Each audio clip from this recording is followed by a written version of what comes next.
جی کیا مرتبہ ہے حضرت عثمان غنی کا؟ آپ کے مرتبے کو علماء کرام کی زبانی ہم سمجھ رہے ہیں، پیک کرے شرم و حیا، اس پر بات ہو رہی تھی مفتی سید زیغم علی گردیزی صاحب۔ جی حضرت۔ جی سلمان بھائی،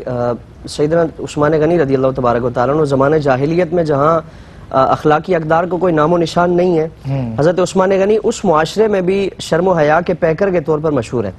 اور آپ کی پہچانے جاتے ہیں۔ بے شک آپ کی پہچان ہی یہی ہے اور آپ کی شہرت ہی یہی ہے، اور آپ کے حلقہ احباب میں اٹھنے بیٹھنے والے افراد بھی انہی اوصاف و خصائل کے مالک ہیں، اور پھر آپ کی چاہت بھی یہی تھی کہ ایسا معاشرہ ہو کہ جہاں سارے ان اچھائیوں کو اپنانے والے ہوں۔ چنانچہ جب آپ صلی اللہ تعالیٰ علیہ وسلم نے اعلان نبوت فرمایا اور ابھی 3 افراد نے اسلام قبول کیا ہے، سیدنا صدیق اکبر رضی اللہ تبارک و تعالیٰ عنہ جو آپ کے قریبی رفقا میں سے تھے، تو اب ہم مسلمان ہونے والے جتنے بھی افراد ہیں ہم ان کے معاملات کا جائزہ لیں، کوئی کمال دیکھ کر، کوئی معجزہ دیکھ کر، کوئی اس طرح کے معاملات دیکھ کر اسلام قبول کرتا ہے۔ سیدنا عثمان غنی رضی اللہ تبارک و تعالیٰ عنہ کو جب سیدنا صدیق اکبر نے اسلام کی دعوت دی، اسلام کی اچھائیاں پیش کی، تو وہ جو اچھائیاں چاہتے تھے کہ معاشرہ ایسا ہونا چاہیے، معاشرے میں بسنے والے ایسے افراد ہونے چاہیے، ان اوصاف و خصائل کے مالک ہونے چاہیے، تو جب سیدنا عثمان غنی رضی اللہ تبارک و تعالیٰ وہ ساری اچھائیاں سنی کہ اسلام ایسا ستھرا اور پاکیزہ مذہب ہے، ان اخلاق کی تعلیم دیتا ہے، ان اچھائیوں کو اور ان اوصاف کو اپنانے کی تعلیم دیتا ہے، تو سیدنا عثمان غنی رضی اللہ تبارک و تعالیٰ نے بغیر کسی کیلو کال کے، بغیر کسی معجزے کو طلب کیے سیدنا صدیق اکبر کی دعوت پر لبیک کہا، اور آپ صلی اللہ تعالیٰ علیہ وسلم کی بارگاہ میں حاضر ہو کر آپ نے اسلام قبول کیا۔ چوتھی شخصیت ہے جنہوں نے حضور کی بارگاہ میں حاضر ہو کر اسلام قبول کیا، اور اس کے بعد پھر آپ صلی اللہ تعالیٰ علیہ وسلم نے اسی کیفیت میں آپ کی تربیت فرمائی، اور جب بھی حضور کی بارگاہ میں سیدنا عثمان غنی آتے تو آپ کا جو یہ ایک وصف تھا، ایک خوبی تھی، اسی کے مطابق آپ صلی اللہ تعالیٰ علیہ وسلم ان کا اعزاز اور ان کا اہتمام فرماتے۔ جس طرح ایک مرتبہ حضرت عائشہ صدیقہ رضی اللہ تبارک و تعالیٰ کے حجرے میں حضور آرام فرمائے، اور کیفیت یہ ہے کہ پنڈلی مبارک سے تھوڑا کپڑا ہٹا ہوا ہے، یعنی یہ کوئی غیر مناسب حالت نہیں ہے، اور کوئی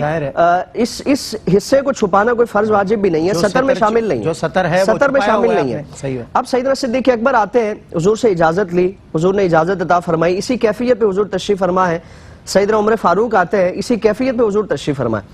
اب جب سیدنا عثمان غنی حضور کی بارگاہ میں آئے، اجازت طلب کی، تو آپ صلی اللہ تعالیٰ علیہ وسلم اٹھ کر بیٹھ گئے اور اپنی پنڈلی مبارک کو ڈھانپ لیا، کپڑا اس پر رکھا۔ سامنے عثمان غنی نہیں ہے، ان کا وصف ہے نا، بے شک، اور حضور وہ ان کی اس کیفیت کو جاننے والے ہیں۔ اب جب یہ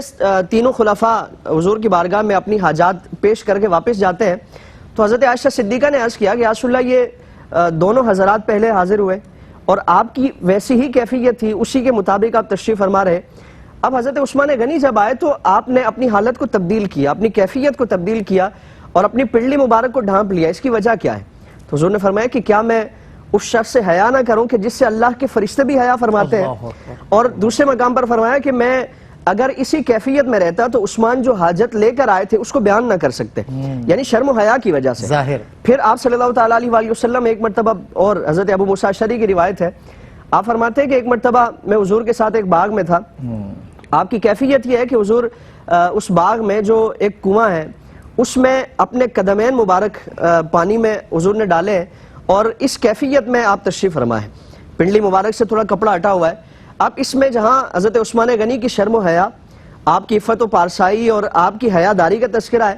اسی کے ساتھ ساتھ اللہ کے رسول صلی اللہ تعالیٰ علیہ وسلم نے ہمیں معجزہ جو حضور سے متعلق ہمارا عقیدہ و نظریہ ہونا چاہیے، یہ بھی امت کو تعلیم دی جا رہی ہے۔ اب دروازے پہ دستک ہوتی ہے،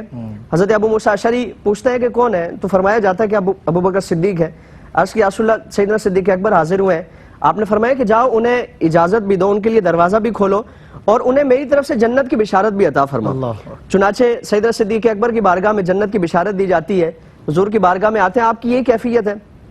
پھر حضرت عمر فاروق آتے ہیں، حضرت ابو موسیٰ اشعری عرض کرتے ہیں کہ رسول اللہ سیدنا عمر فاروق آئے، آپ نے فرمایا کہ جاؤ ان کے لیے دروازہ کھولو، ان کا استقبال کرو اور انہیں جنت کی بشارت دو۔ اب ویسا ہی کیا جاتا ہے۔ سیدنا عثمان غنی جب آئے، آپ صلی اللہ تعالی وسلم کی بارگاہ میں اجازت لینے کے لیے حضرت ابو موسیٰ اشعری آتے ہیں، تو حضور کی جو پہلی کیفیت ہے آپ فوراً اس کو تبدیل فرما دیتے ہیں۔ اپنی پنڈلی مبارک کو ڈھانپا، اپنے جو 2 قدمین مبارک تھے اس کو پیچھے کیا، اور ایک طریقے سے آپ صلی اللہ تعالی وسلم ان کے استقبال کے لیے، ان کے اعزاز کے لیے حضور تشریف فرما ہوئے، اور فرمایا کہ میرے عثمان کو جا کر جنت کی بشارت بھی دو، اور ان کو یہ خبر بھی دو کہ ان کے لیے آزمائشوں کا سلسلہ ہے، اللہ تعالیٰ انہیں صبر عطا فرمائے۔ تو اس میں ایک تو سیدنا عثمان غنی کے لیے حضور نے خاص طور پر اعزاز اور پروٹوکول کا اہتمام فرمایا، اور پھر آپ صلی اللہ تعالی وسلم ان تینوں خلفاء کو اپنی زبان مبارک سے جنت کی بشارت بھی عطا فرما رہے، یعنی اختیارات مصطفیٰ صلی اللہ تعالی علیہ وآلہ وسلم کہ کس کا کیا انجام ہونے والا ہے، کس کو اللہ رب العالمین کیا مقام عطا فرمائے گا، یہ آپ صلی اللہ تعالی وسلم دنیا میں ہی ان کے لیے اعلان عطا فرما رہے ہیں۔ اور یہ حقا یہ بات سچ ہے کہ جس طرح اہل بیت اطہار کی قربانیاں ہم دیکھتے ہیں، خاص کر کربلا والوں کا، آپ دیکھیں وہ دن بھی آئیں گے، ہم انہیں ظاہر ہے، میں تو کہتا ہوں نا، خوشا نصیب کی آتی ہے روز یاد حسین، میں وہ نہیں کہ محرم کا انتظار کروں، ہمیں تو ہمہ وقت اہل بیت اطہار بھی یاد رہتے ہیں۔ ہم کہتے ہیں کہ ان کی یہ قربانیاں ایسے ایسے پورے خانوادے کو آپ کہہ لیں محصور کر لیا گیا، اتنی آزمائشیں۔ حضرت سیدنا عثمان غنی کی آزمائشوں کو انسان یاد کرے، مطلب کسی نے آزمائشوں میں صبر اور استقامت کے معاملے میں کوئی کسر نہیں چھوڑا، چاہے وہ حضور کے بچے ہوں، چاہے وہ حضور کے رفقا ہوں۔ اپنا ہی خریدا ہوا کنواں جو آپ نے امت کے لیے وقف کیا، اسی پر باغیوں نے جو ہے پہرا دے دیا اور آپ کو وہاں سے پانی نہ دینے دیتے تھے۔ کیسا آپ پر، اللہ اکبر۔ وہ آپ نے آزمائش سے کہا تو مجھے وہ آزمائشیں یاد آئیں، وہ 40 دن کا حصار، اور وہ حضرت سیدنا عثمان غنی کے ساتھ جتنا زور و ستم ہوا، اللہ اکبر۔